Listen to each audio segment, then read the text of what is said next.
अमोल त्या लोकांमधला होता ज्यांचं आयुष्य बाहेरून पाहिलं तर एखाद्या शांत तळासारखं दिसतं, स्थिर, साधं व निर्विकार. पण त्या तळाच्या तळाशी मात्र सतत लहरी उसळत असतात. काहीतरी वेगळं घडावं, आयुष्याला नवा आकार मिळावा, या अनामिक अवस्थेच्या तो रोज ठरलेल्या वेळी उठायचा. घड्याळाच्या काट्याशी जणू त्याची मैत्रीच झाली होती. लवकर आटपून तो नेहमीप्रमाणे गर्दीने गुदमरलेल्या रस्त्यांवरून ऑफिसकडे निघायचा. चेहऱ्यावर ना तक्रारीची रेघ, ना अवास्तव अपेक्षांचा दिखावा, पण त्याच्या डोळ्यांच्या कडा मात्र एक स्वप्न जपून होतं. असं स्वप्न जे महिन्याच्या पगाराच्या आकड्यापेक्षा खूप मोठं होतं. रोजच्या थकव्यापेक्षा जड होतं आणि रोजच्या अपमानजनक दुर्लक्षापेक्षा अधिक गडद होत चाललेलं होतं. त्याला ठाऊक होतं तो कष्ट करतोय, प्रामाणिकपणे कष्ट करतोय, मन लावून कष्ट करतोय, काम करतोय. पण प्रमोशनची वेळ आली की त्याचं नाव यादीच्या शेवटी जाऊन उभं राहत असे. त्याला प्रमोशन मिळत नव्हतं. जणू त्याच्या मेहनतीला कुणीतरी कोपऱ्यात उभं केलं होतं. त्या ठिकाणी कामापेक्षा दिखावा, प्रामाणिकतेपेक्षाही प्रभाव आणि कष्टापेक्षा संपर्कांना अधिक किंमत होती. काही लोक मुद्दाम उशिरापर्यंत थांबत, फाईल्स उघड्या ठेवत, केबिनच्या काचेतून आपल्या व्यस्तता दाखवत. त्यांच्या प्रत्येक हालचालीत एक संदेश दडलेला असे. कंपनीला आमची किती गरज आहे. अमोल मात्र त्या गर्दीतला नव्हता. दिखावापणा करणाऱ्यांमधला नव्हता. तो फक्त काम करत होता, शांतपणे, गपचूप, कोणतीही तक्रार न करता. त्याला वाटायचं एक दिवस त्याच्या कामाची त्याची ओळख बनेल. शब्दांपेक्षा कृती मोठी ठरेल. पण काळ जसजसा पुढे सरकत गेला तसं त्याच्या मनातलं निरागस विश्वासाचं झाड सुकू लागलं. त्याला उमजायला लागलं, या जगात फक्त चांगलं असणं पुरेसं नसतं. चांगलं दिसणंही तितकंच गरजेचं असतं. मेहनतीसोबत आपली किंमत दाखवणंही आवश्यक असतं. लोकांच्या नजरा आपल्याकडे वळवणं, त्यांच्या मनात आपली उपस्थिती ठसवणं, ही सुद्धा एक कला असते. आणि अमोल त्या कलेत अनभिज्ञ होता. तो मनाने मोठा होता, पण जगाच्या रंगमंचावर स्वतःला उभं करणं त्याला अजून शिकायचं होतं. त्याच्या आयुष्याची कहाणी इथूनच वळण घेणार होती, जिथं स्वप्न फक्त डोळ्यात नाही तर आवाजात, व्यक्तिमत्वात आणि अस्तित्वात उतरायला शिकतात. ऑफिसमध्ये दक्ष सरांचा एक वेगळाच दरारा होता. ते फक्त बॉस नव्हते, ते जणू एखाद्या शांत पण भेदक नजरेचे न्यायाधीश होते. त्यांचा स्वभाव कडक, बोलणं मोजकं आणि उपस्थिती इतकी ठसठसीत की त्यांच्या केबिनजवळून जातानाही लोक नकळत आपला पावित्र्य बदलत असत किंवा सावरत असत. दक्ष सरांची नजर केवळ फाईलपुरती मर्यादित नसायची. ते फक्त फाईल्स बघत नव्हते, ते थेट कागदांच्या अक्षरांमधून सरकत थेट माणसांच्या स्वभावात डोकवायचे. ते केवळ कामगिरी मोजत नसत, ते माणूस मोजत. त्यांची विचार करण्याची पद्धत काय आहे, तो आयुष्य कसं जगतो, त्याचं राहणीमान कसं आहे, त्याचं मन कसं आहे, त्याचं कुटुंब कसं आहे, त्याचं सामाजिक स्तर, त्याची मूल्य, या सगळ्यांच्या धाग्यातून ते निर्णय विणत असत. ऑफिसमध्ये ही गोष्ट साऱ्यांना ठाऊक होती. दक्ष सर फक्त कामावर निर्णय घेत नाहीत, ते पाहतात की समोरच्या व्यक्ती स्वतःच्या आयुष्याशी किती प्रामाणिक आहे, कामाशी किती प्रामाणिक आहे, किती समजूतदार आहे आणि किती स्थिर आहे. म्हणूनच त्यांच्या निर्णयाला लोकही घाबरत असत आणि त्याच वेळी त्या निर्णयामुळे प्रभावितही होत असत. त्यांचं हो आयुष्य बदलू शकतं आणि त्यांचं शांत नाही आत्मविश्वासाची मुळं हलवू शकतं, अशी त्यांची ख्याती होती. अलीकडे ऑफिसमध्ये एक कुजबूज पसरली होती. दबक्या आवाजात कॉरिडॉरच्या कोपऱ्यात कॅफेटेरियाच्या टेबलांवर एकच चर्चा रंगत होती. दक्ष सर काही निवळ कर्मचाऱ्यांच्या घरी जेवणासाठी जाणार होते. डिनरच्या निमित्ताने, अनौपचारिक चर्चा या नावाखाली. हे केवळ जेवणासाठी नव्हतं, तर जणू एखाद्या अदृश्य परीक्षेची पूर्वसूचनाच होती. त्या चार भिंतीच्या आत फक्त कामाचं नव्हे तर व्यक्तिमत्वाचंही मूल्यमापन होणार होतं. आणि जेव्हा ही बातमी अमोलच्या कानावर पडली, तेव्हा त्याच्या मनात जणू एखादी नवी पहाट उगवली.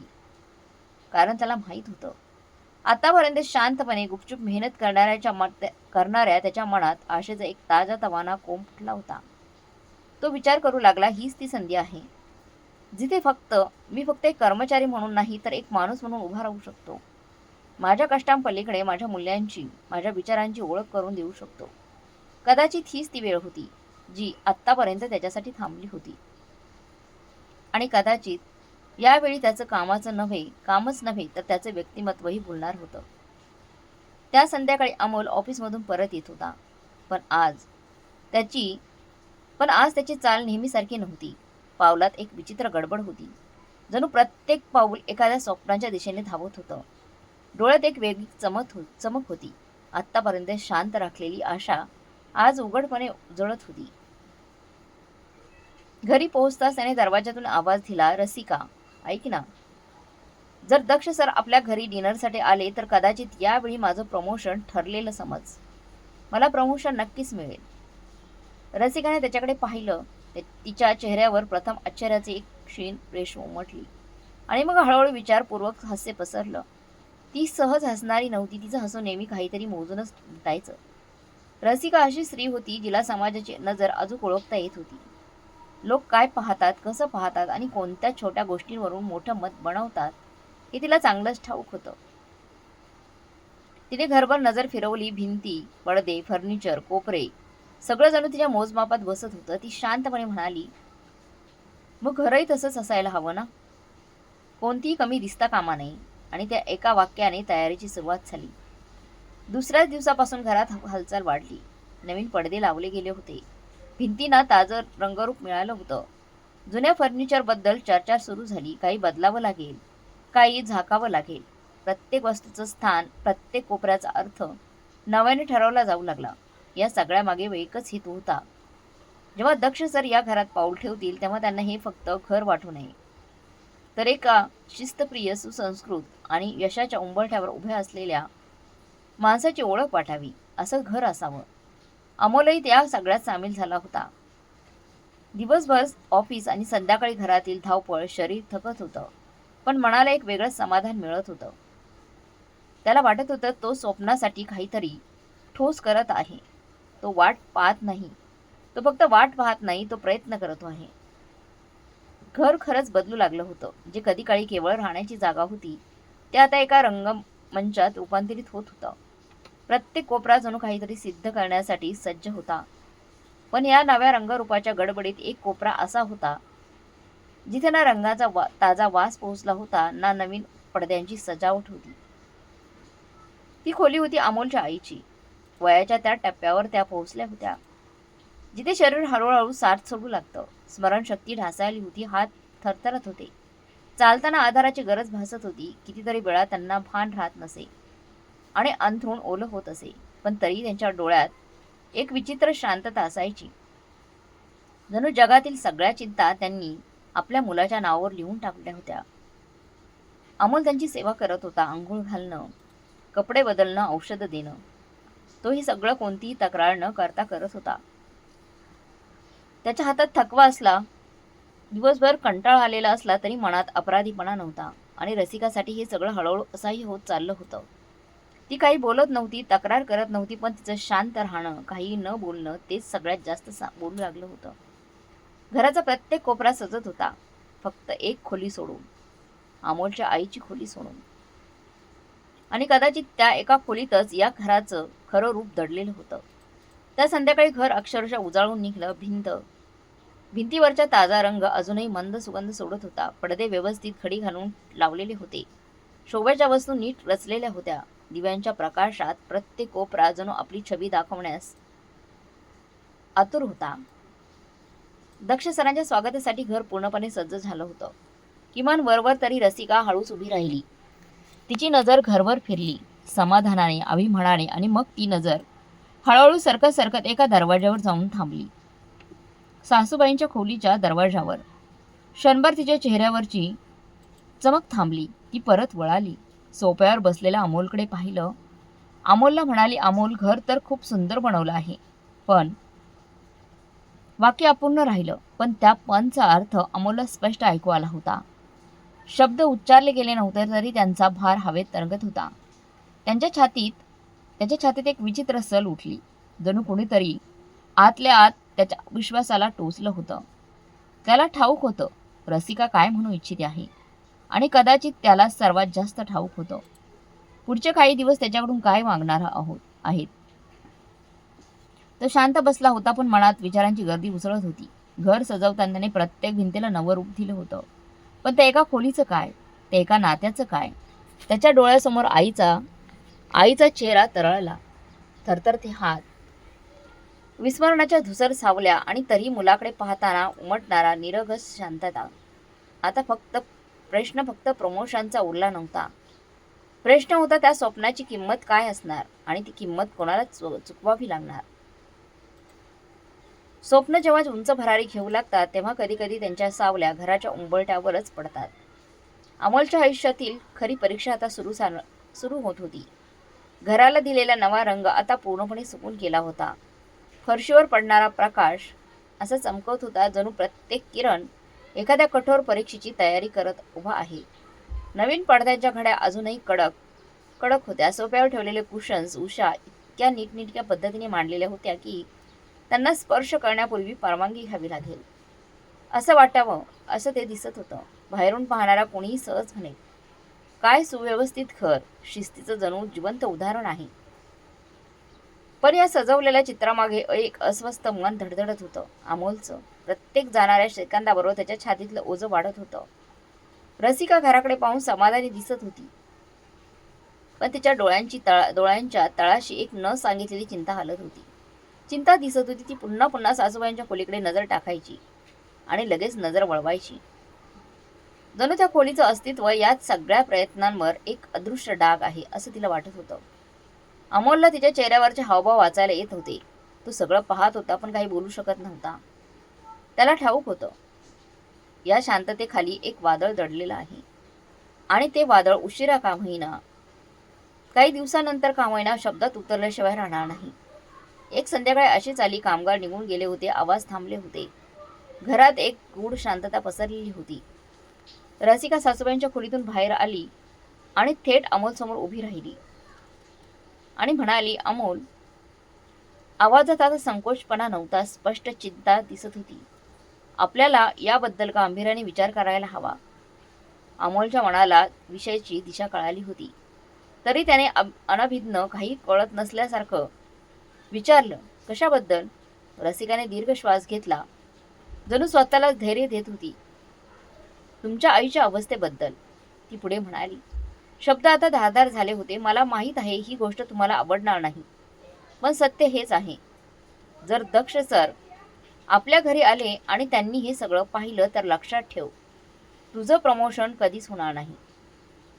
त्या शब्दांनी जणू अमोलच्या आत काहीतरी तडकून तुटलं. क्षणभर तो निशब्द बसला. घरातल्या नव्या रंगाच्या सुगंधात अचानक एक कडवटपणा मिसळला.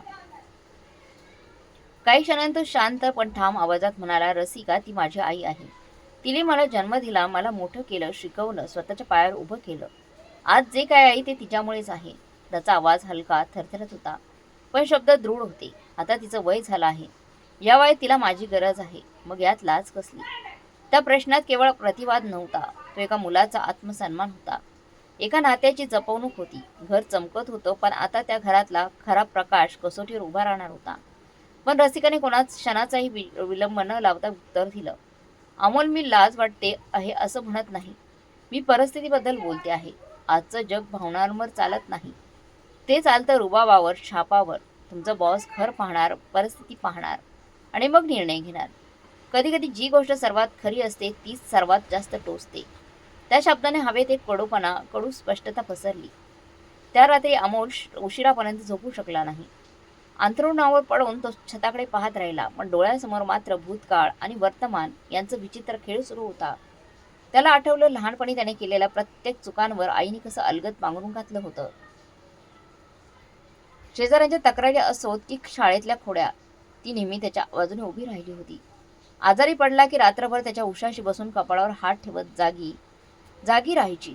त्याच्या तापाने तिचे डोळे लाल व्हायचे, पण तक्रार तिच्या ओठांवर कधीच आली नव्हती. आणि आज तीच आई त्याच्या भविष्याच्या मार्गात अडथळा म्हणून उभी केली जात होती. हा विचार त्याच्या काळजाला जड दगडासारखा दाबून टाकत होता. पुढचे काही दिवस घरात एक विचित्र तणाव पसरला. रसिका सासूबाईंच्या खोलीत जात असे, पण फार वेळ थांबत नसे. जणू ती खोलीतील प्रत्येक क्षण तिला अस्वस्थ करत होता. अमोल हे सगळं पाहत होता. नजरेतून, शांततेतून, हालचालीतून तो सगळं टिपत होता. पण शब्द त्याच्या घशात अडकले होते, कारण तो स्वतः आतून कोलमडत चाललेला होता. ऑफिसमध्ये प्रमोशनची चर्चा आणखीन तापली होती. दक्ष सरांचं नाव प्रत्येक संभाषणात येत होतं आणि प्रत्येक वेळी अमोलच्या छातीत धडधड वाढत होती. जणू त्याचं हृदयच एखाद्या निकालाची वाट पाहत होत आहे. एके दिवशी ऑफिसमधून परत येताना त्याला पक्की बातमी मिळाली. दक्ष सर पुढल्या आठवड्यात डिनरसाठी येणार होते. हे ऐकता त्याच्या पायाखालची जमीन सरकली. आता वेळ फारसा उरलेला नव्हता. निर्णय पुढे ढकलण्याची मुभा संपली होती. त्या संध्याकाळी रसिकाने पुन्हा विषय काढला. यावेळी तिच्या आवाजात अधिक ठामपणा होता. मला तुम्हाला मजबूर करायचं नाही, ती म्हणाली, पण विचार करा. फक्त काही तासांसाठी, फक्त त्या संध्याकाळसाठी सासूबाईंना पाठीमागच्या खोलीत शिफ्ट केलं तर. अमोलने तिच्याकडे पाहिलं. त्याच्या डोळ्यात राग नव्हता, कठोरताही नव्हती, फक्त भीती होती. समाजाची भीती, अपयशाची भीती, स्वप्न तुटण्याची भीती. पाठीमागची खोली का? तो हळूच म्हणाला, हो. रसिका शांतपणे म्हणाली, तिथे शांतता आहे आणि तुमच्या बॉसची नजरही तिकडे जाणार नाही. अमोलने उत्तर दिलं नाही. तो हळूच उठला आणि आईच्या खोलीकडे गेला. आई अंथरुणावर बसलेली होती. हातात एक जुना फोटो, अमोलचा लहानपणीचा. त्या फोटोवर नजर खिळवून ती बंद हसत होती. आज लवकर आलास रे बाळा, त्या निरागस आवाजात म्हणाल्या. त्या एका वाक्याने अमोलचं मन भरून आलं.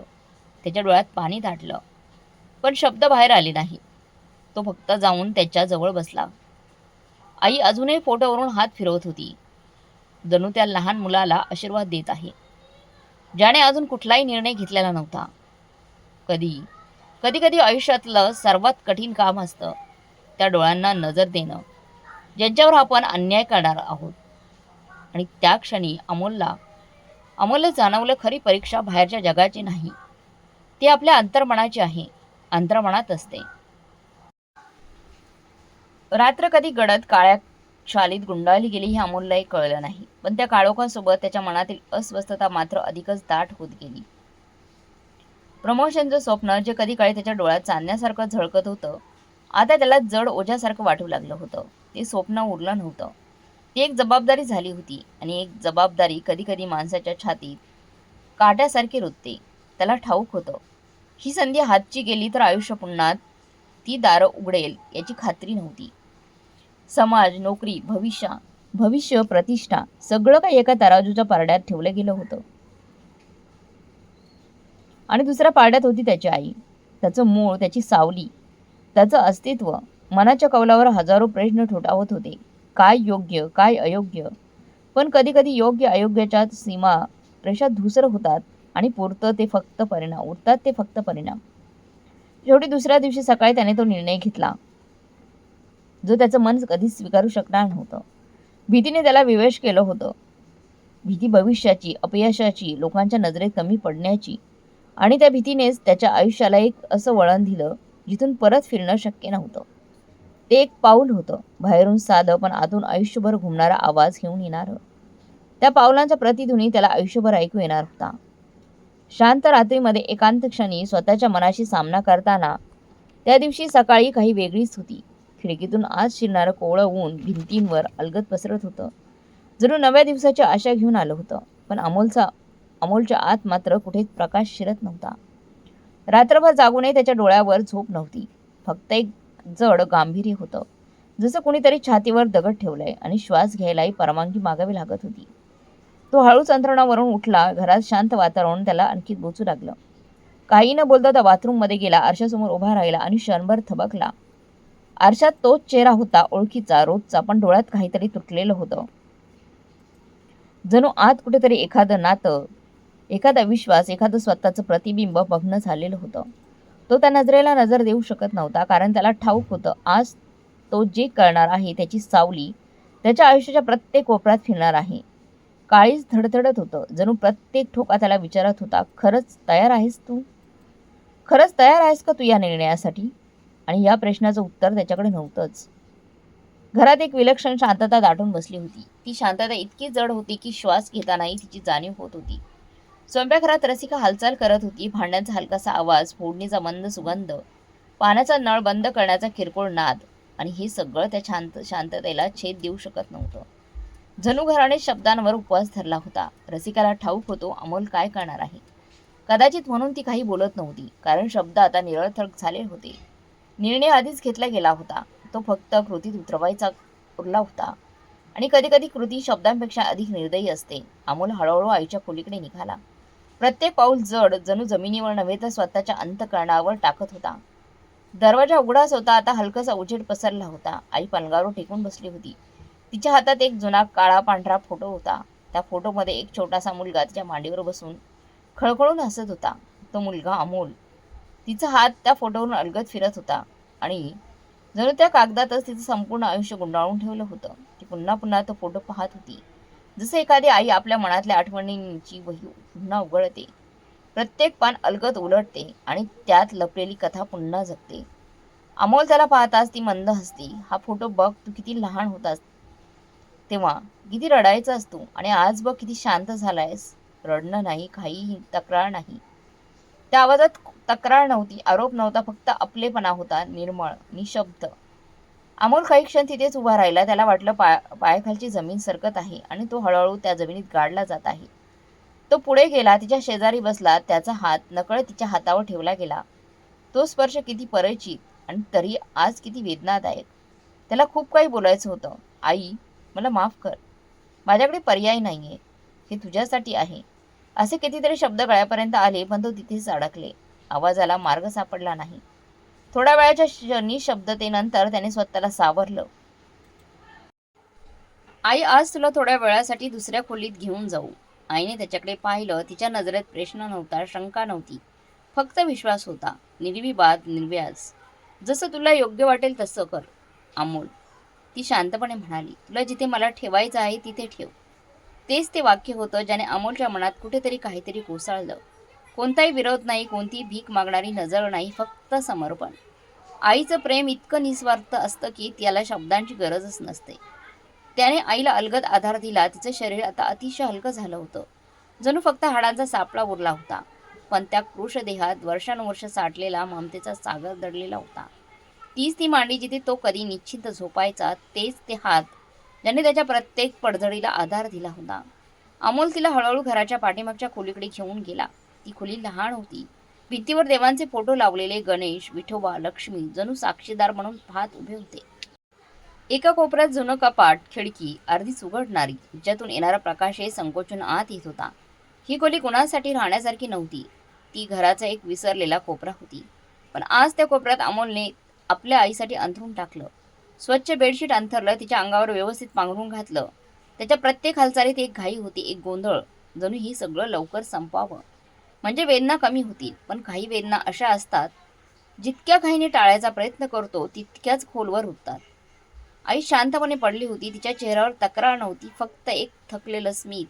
आणि त्या लहानशा खोलीत देवाच्या साक्षीने अमोलच्या आयुष्यातला सर्वात मोठा निर्णय निशब्दपणे आकार घेत होता. एक निर्णय जो त्याला कदाचित आयुष्यभर माफ करणार नव्हता. आईने चारी बाजूंना नजर फिरवली. त्या लहानशा खोलीतला विरळ प्रकाश, भिंतीवरचे देवांचे फोटो, कोपऱ्यातलं जुनं कपाट सगळं निरखून पाहिलं आणि हलकसं हसत म्हणाली, अमोल, या खोलीत तर फार शांतता आहे.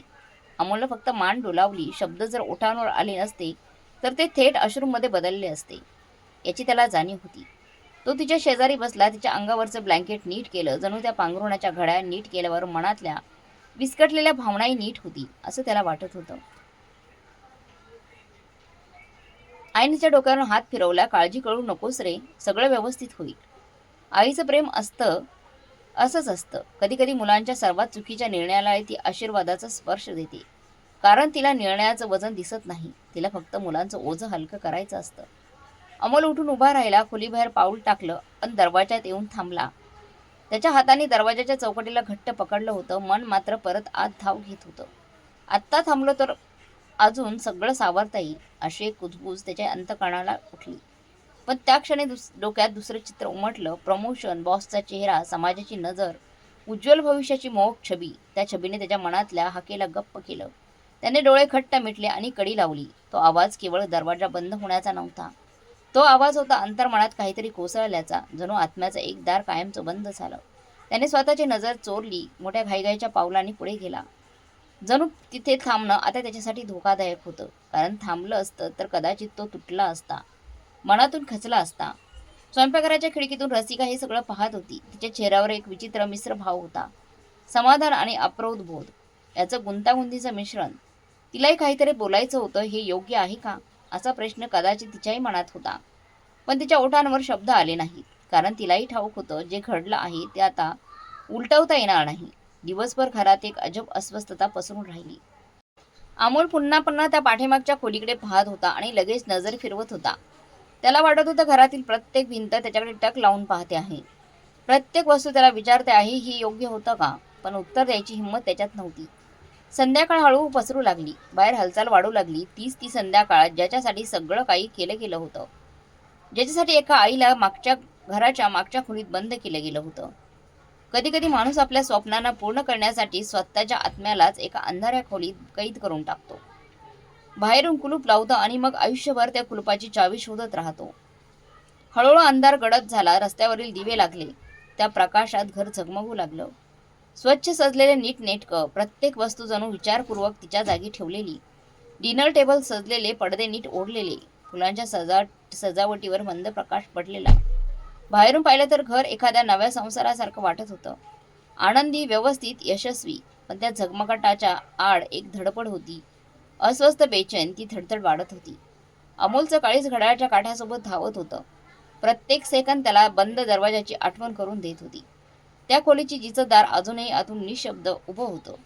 रसिका पुन्हा पुन्हा स्वयंपाकघरातून बाहेर डोकावत होती. टेबलावर मांडलेल्या डिनर सेटला सरळ करत होती. फुलांच्या माळावरून हात फिरवत होती. सगळं परफेक्ट असायला हवं हा विचार तिच्या मनात इतका खोल रुजला होता की तो तिची सवय झाला होता.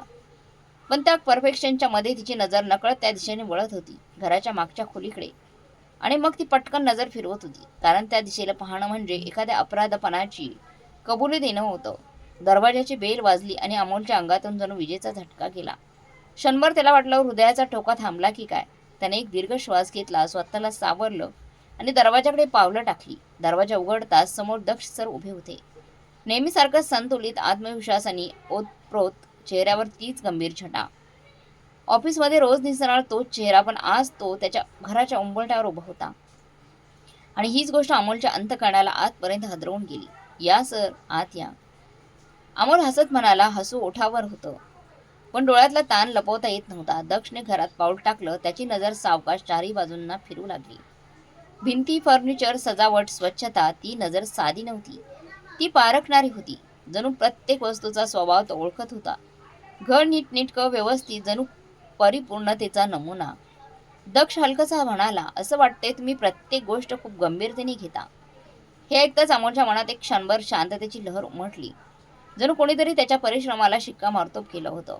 रसिकेने ओठावर हलकसं हसू ठेवलं. डिनरला सुरुवात झाली. जेवणाचा सुगंध दरवळत होता. बोलण्याचा आवाज, हलकं हसू, औपचारिक संवाद. सगळं काही तसंच घडत होतं जसं अमोलने मनात आखलं होतं. काही क्षणांसाठी तो विसरून गेला की त्याच्याच घरात एक सत्य दडलेलं आहे, जाणीवपूर्वक लपवलेलं सत्य. जेवणानंतर दक्षने पाण्याचा ग्लास अलगद खाली ठेवला. खुर्चीला टेकून बसला. काही क्षण तो शांत राहिला. मग सहजपणे म्हणाला, जर तुम्हाला वाईट वाटणार नसेल तर मला सगळं घर पाहायला आवडेल तुमचं. हे वाक्य ऐकताच अमोलच्या काळीज जोरजोरात धडधडू लागलं. जणू अचानक कोणीतरी घरातले सगळे दिवे बंद केले आणि तो अंधारात उभा राहिला. हो हो सर, तो म्हणाला, पण आत त्याच्या आवाजातला आत्मविश्वास विरघळला होता. दक्ष हळूहळू घरातल्या खोल्या पाहू लागला. Drawing room, kitchen, bedroom. कधी एखादा प्रश्न, कधी फक्त मान हलवणं. अमोल प्रत्येक पावलावर त्याच्या मागे होता. जणू त्याला दक्ष नजर चुकीच्या दिशेने जाऊ नये अशी प्रार्थना करत होता. पण नियतीला आपली दिशा असते. स्वयंपाकघराच्या खिडकीतून पाठीमागचा दरवाजा स्पष्ट दिसत होता. दक्षची नजर तिथेच थांबली. तो थांबला. ही खोली? त्याने विचारलं. अमोलचा घसा कोरडा पडला. ती स्टोर रूम आहे, तो गडबडीत म्हणाला. काही विशेष नाही तिथे. दक्ष काही क्षण शांत राहिला. मग त्याने अमोलकडे थेट खोल नजर टाकली. ती नजर सरळ मनात उतरते आहे असं अमोलला जाणवलं. ती खोली उघडा. त्या एका वाक्याने अमोलच्या आत वादळ उठलं. डोक्यात हजारो कारणं गर्दी करू लागली. चावी सापडत नाही, खोली अस्ताव्यस्त आहे, जुनं सामान आहे. पण कोणतंच कारण त्याच्या ओठावर आलं नाही. रसिकाही तिथेच उभी होती, स्तब्ध. अमोल हळूहळू पुढे सरकला. पाय जड झाले. प्रत्येक पावलं अनेक भीती वाढत होती. त्याने कडेला हात लावला. काही तासांपूर्वी स्वतः लावलेले कुलूप आज त्याच्याच हाताला काठ्यासारखं टोचत होतं. हात थरथरत होते. कधी कधी त्या सत्याला आपण सर्वाधिक घाबरतो तेच सत्य आपल्याला सर्वात जास्त मुक्त करणारं असतं.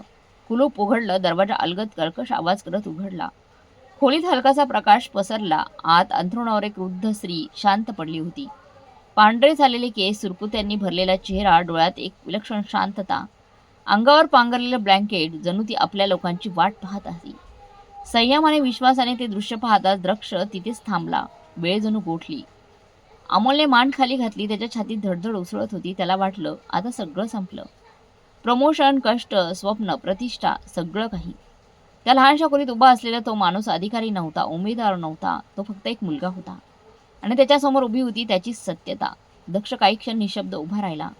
जणू शब्दाने त्याची साथ सोडली होती. त्यांची नजर त्या वृद्ध आईवर स्थिरावली होती. आणि मग हळूहळू त्यांच्या डोळ्याच्या कडांना ओल आली. त्याने एक दीर्घ श्वास घेतला. तो श्वास केवळ हवा नव्हता, तर भूतकाळातील एखादी चिरलेली आठवण आतल्या आत आवरून धरण्याचा प्रयत्न होता. रसिका हे सगळं पाहत होती. तिच्या चेहऱ्यावरचा रंग उडाला होता. तिला पहिल्यांदाच जाणवले, या घरात सर्वात जास्त सजवलेली, झगमगणारी खोली नव्हे, तर ही मागच्या बाजूला असलेली साधी, छोटीशी खोली सर्वात जास्त सत्य बोलत होती. इथे दिखाव्याला जागा नव्हती, फक्त वास्तव होतं. अमोलसाठी तो क्षण जणू काळाच्या टोकावर उभा होता. त्याला जाणवत होतं, आता जे काही ठरणार आहे ते या 4 भिंतीच्या आतच ठरणार आहे. माणूस जेव्हा स्वतःच्या भीतीपासून पळ काढतो, शेवटी तिच्याच समोर उभा राहतो, तेव्हा तो क्षण त्याच्या आयुष्याचा वळणबिंदू ठरतो. तो कोलमडतो की नव्याने उभा राहतो, हे त्या क्षणावरच अवलंबून असतं. खोलीतील शांतता एखाद्या जड चादरीसारखी सगळ्यांच्या अंगावर पसरली होती. प्रत्येकाला स्वतःच्या श्वासाचाही आवाज मोठा वाटत होता. मागच्या अंगणात लावून असलेल्या त्या छोट्याशा खोलीत उभे असलेले सगळे जणू वेळेच्या एका ठप्प क्षणात अडकले होते. वृद्ध आई अंगावर पांघरून घेऊन शांत पडली होती. त्यांच्या अर्धवट उघड्या डोळ्यात एक विचित्र स्थिरता होती. जणू त्या स्वप्न आणि वास्तव यांच्या मधल्या एखाद्या धुसर वाट्यावर अडकल्या होत्या.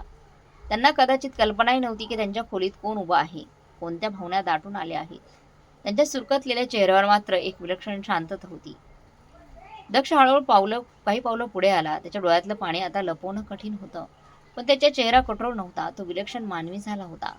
त्याने अमोलच्या आईकडे निरखून पाहिलं. त्या थरथरत त्या हातांकडे, त्या चुरकुतलेल्या त्वचेकडे आणि त्या साध्या अंथरुणाकडे, ज्यात दिखाव्याचा लवलेश नव्हता, फक्त आयुष्याचा थकवा होता. क्षणभर तो पुन्हा निशब्द राहिला, जणू आतल्या भावनांना योग्य शब्द सापडत नव्हते. मग त्याने स्वतःला सावरत शांत पण स्पष्ट आवाजात विचारलं, अमोल, ही तुमची आई आहे का? अमोलचा कंठ दाटून आला. छातीत दाबलेलं अपराधीपण आणि प्रेम दोन्ही एकाच वेळी उसळून आलं. त्याने मान खाली घातली. हो सर. तो फक्त एवढाच बोलू शकला, पण त्या 2 शब्दात त्याचं संपूर्ण आयुष्य दडलेलं होतं. दक्षने हळूहळू खोलीत नजर फिरवली. त्या खोलीत ना महागडं फर्निचर होतं, ना भिंतीवर उठावदार सजावट, न कोणताही दिखावा. तरी त्या साध्या जागेत एक विलक्षण गरिमा होती. जणू त्या 4 भिंतीमध्ये आयुष्याचा निचरा साठवलेला होता. ती जागा काहीतरी सांगत होती, निशब्द पण ठाम. तुम्हाला माहीत आहे, दक्षचा आवाज शांत होता, पण त्यात आतून उमटणारी कंपनी होती. आज मी तुमच्या घरात खूप काही पाहिलं. नीटनेटकेपणा, सुव्यवस्था, सगळीकडे दिसणारी देखभाल. पण या सगळ्यांच्या मध्ये तो क्षणभर थांबला, जणू योग्य शब्दांची निवड करत होता. एक गोष्ट अशी आहे जी या सर्वांपेक्षा कितीतरी जास्त मौल्यवान आहे. अमोलचं काळीज जोरदार धडधडू लागलं. त्याला वाटलं आता एखादा कठोर प्रश्न येईल, एखादा टोमणा, कदाचित तोशेरे. पण दक्षने पुढे जे उच्चारलं त्याने खोलीचं वातावरण बदलून टाकलं. या घरातील सर्वात अनमोल गोष्ट म्हणजे तुमची आई. त्या शब्दाने जणू वेळ थांबला. तुम्ही त्यांना या जगाच्या नजरेपासून दूर ठेवलं आहे, कदाचित भीतीमुळे, कदाचित परिस्थितीच्या मजबुरीमुळे. पण सत्य हेच आहे की ते नातं आहे जे माणसाला माणूस बनवतं. आणि मी तुम्हाला खरं सांगतो, आज मला तुमची ईर्ष्या वाटते. अमोल अवाक झाला. मी दक्ष राणे, माझ्याकडे कोणत्याही गोष्टीची कमी नाही. पैसा, संपत्ती, ओळखी, या जगातली जवळपास प्रत्येक गोष्ट मी विकत घेऊ शकतो. पण आज तुमच्याकडे जे आहे ते पाहून मला जाणवलं, मी अजूनही खूप गरीब आहे. हो, गरीब.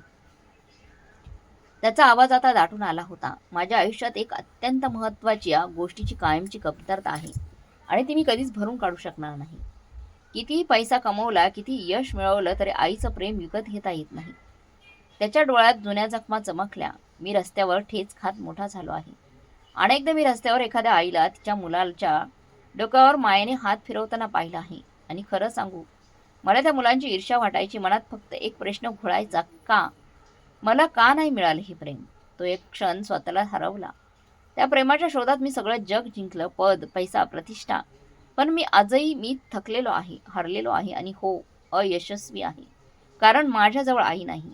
खोलीत पुन्हा शांतता पसरली, पण ती आता बोचरी नव्हती, अंतर्मुख करणारी होती. मी असे लोक पाहिले आहेत, जो पुढे म्हणाला, जे आपल्या वृद्ध आईवडिलांना ओझं समजतात, जे त्यांच्या आश्रित झालेल्या हातांना रस्त्यावर सोडून देतात किंवा वृद्धाश्रमाच्या भिंतींमध्ये विसरून जातात. पण तुम्ही, त्याने अमोलकडे सरळ पाहिलं, जेव्हा तुम्ही त्या मोजक्याच माणसांपैकी आहात, जे आपल्या आईला सन्मानाने ठेवता, त्यांची सेवा करता, त्यांना ओझं नव्हे तर आशीर्वाद समजता. खरं सांगू, आजच्या काळात असा माणूस क्वचितच भेटतो. अमोलच्या डोळ्यातून अश्रू ओघळू लागले. त्याला काहीतरी बोलायचं होतं, मनात खूप काही विसळत होतं, पण शब्द साथ देत नव्हते. त्याच्या छातीत दडलेला अवरोध बोध जणू उघडा पडला होता. त्याला आपल्या कर्माची लाजही वाटत होती आणि वेदनाही. जणू दक्षने त्यांच्या अंतःकरणात खोलवर दडवून ठेवलेल्या सत्याची जखम ओळखली होती आणि त्या जखमेवर हलकेच हात ठेवला होता. दक्ष पुन्हा हळूहळू बोलू लागला. कदाचित तुम्हाला वाटलं असेल, मी या खोलीत काहीतरी कमतरता शोधेन, एखादी उणीव, एखादा अस्वच्छ कोपरा, कदाचित दुर्गंध, पण विश्वास ठेवा, मला इथे काहीच वाईट जाणवलं नाही. ना अस्वस्थपणा, ना घाण. मला इथे फक्त एक मुलगा दिसतोय, जो आपल्या आईची जबाबदारी खांद्यावर घेऊन उभा आहे, तिची काळजी घेतोय. आणि हे लक्षात ठेवा, ही सर्वात मोठी योग्यता असते. त्या शब्दाने जणू खोलीतली हवाच बदलली. रसिका आतापर्यंत गप्प उभी होती. तिच्या मनात भीती, संकोच आणि समाजाच्या नजरेचं ओझं दाटून आलं होतं. पण पण दक्ष शब्द तिच्या अंतःकरणावर थेट कोरले गेले. तिच्या डोळ्यातून नकळत अश्रू ओघळू लागले. तिला अचानक जाणवलं, ज्याला ती समाजाच्या भीतीने ओझं समजत होती, तीच तर त्यांच्या घराची खरी ताकद होती. तिला आठवलं, कशी ती खोलीतून बाहेर पडताना नकळत नाक मुरगडत होती, कशी तिच्या मनात फक्त इमेज होती, माणूस नव्हता. तिने घर सजवलं होतं, पण त्या घरात हृदय मात्र ती लपवत होती. दक्षने पुढे येत अमोलच्या खांद्यावर हलकेच हात ठेवला. अमोल, त्याचा आवाज आता अधिक स्थिर झाला, मी आजच तुमचं प्रमोशन अप्रूव्ह करत आहे. अमोलने चकित नजरेने त्याच्याकडे पाहिलं. त्याच्या डोळ्यात विश्वास आणि अविश्वास एकाच वेळी चमकले. सर, त्याच्या ओठांवर शब्द अडखळले. हो दक्ष ठामपणे म्हणाला. कारण जो माणूस आपल्या आयुष्यातील सर्वात मोठी जबाबदारी, आईची सेवा, प्रामाणिकपणे पार पडतो, ती कोणती जबाबदारी सांभाळण्यास समर्थ असतो. ऑफिसमधली खुर्ची मिळवणं कठीण नाही, पण माणुसकीची खुर्ची प्रत्येकाला मिळत नाही. त्या एका वाक्याने अमोलच्या आत काहीतरी तुटलं आणि त्या क्षणी पुन्हा नव्याने जोडलं गेलं. जणू आत दडलेला अपराधी बोध वितळू लागला आणि त्याच्या जागी कृतज्ञतेचं ऊन पसरलं. तो हळूहळू आईजवळ गेला, त्यांच्या पायांशी बसला. आईने अर्धवट उघड्या डोळ्यांनी त्याच्याकडे पाहिलं आणि हलकंसं हसली. अमोल, सगळे व्यवस्थित आहे ना रे? त्यांनी थकलेल्या पण मायेच्या स्वरात विचारलं. अमोलने त्यांच्या सुरकतलेल्या हाताला आपल्या हातात अलगद घेतलं. त्या हातात आयुष्यभराचा त्याग होता, मायेची सावली होती. त्याचा आवाज थरथरत होता. हो आई, आता सगळं व्यवस्थित होईल. त्या होईलमध्ये एक आश्वासन होतं, पश्चाताप होता, अनेक नवा निर्धारही. रसिका देखील पुढे आली. तिचं मन अपराधीपणानं भरून आलं होतं. ती आईच्या पायाशी वाकली, कपाळ टेकवलं. आई मला माफ कर. आई मला माफ करा. ती फक्त एवढंच बोलू शकली, पण त्या शब्दांमध्ये तिचा अहंकार वितळला होता. आईने थरथरत्या हाताने रसिकाच्या डोक्यावरून हात फिरवला. त्या स्पर्शात राग नव्हता, हिशोब नव्हता, फक्त माया होती, निशब्द आणि निस्वार्थ. तू माझीच मुलगी आहेस ग, त्या हलक्या आवाजात म्हणायला. चूक तर सगळ्यांकडूनच होते. आई कधी प्रश्न विचारत नाही, आई कधी हिशोब मागत नाही, आई फक्त माफ करत असते, प्रत्येक वेळी. त्या शब्दाने जणू रसिकाच्या मनात साचलेला अपराध वितळून गेला. तिच्या डोळ्यातून ओघळणारे अश्रू आता पश्चातापाचे नव्हते, तर स्वीकाराचे होते. दक्ष खोलीतून बाहेर पडताना पुन्हा एकदा संपूर्ण घराकडे पाहून गेला. काही वेळापूर्वी त्याला हे घर नीटनेटकं, व्यवस्थित आणि थोडंसं दिखाऊ वाटलं होतं. आता मात्र तेच घर त्याला वेगळंच दिसत होतं. जास्त खरं, जास्त जिवंत आणि जास्त मानवी. भिंती त्याच होत्या, फर्निचर तेच होतं, सजावटही तशीच होती. पण घराचं हृदय आता उघडं पडलं होतं. तो निघून गेल्यावर घरात एक नवीन शांतता पसरली. ती शांतता दिखावाने आलेली नव्हती, ती समजुतीने जन्माला आलेली होती. ती सजावटीची नव्हती, ती स्वीकाराची होती. अमोल आणि रसिका दोघेही निशब्द उभे होते. त्यांना जाणवत होतं, आज फक्त प्रमोशन मिळालं नाही, आज त्यांच्या विचारांना एक नवीन दिशा मिळाली आहे. त्यांच्या मनातील धूळ झटकली गेली आहे. अनेकदा आपल्याला वाटतं, प्रतिष्ठा म्हणजे बाह्य चमक, सन्मान म्हणजे दिखावा. पण ज्या दिवशी हे उमगलं गेलं की आई ओझं नसतं, ती आपल्या अस्तित्वाच्या मुळांना घट्ट पकडून ठेवणारी ताकद असते, त्या दिवशी माणूस खऱ्या अर्थाने पुढे जातो. कारण पैसा माणसाला उंची देतो, पण आई त्याला आधार देते. जग जिंकणं मोठं असतं, पण आपल्या मुळांना जपणं त्याहूनही मोठं. आणि त्या छोट्याशा खोलीत, त्या साध्या अंथरुणाजवळ त्या दिवशी एक घर नव्याने जन्माला आलं होतं.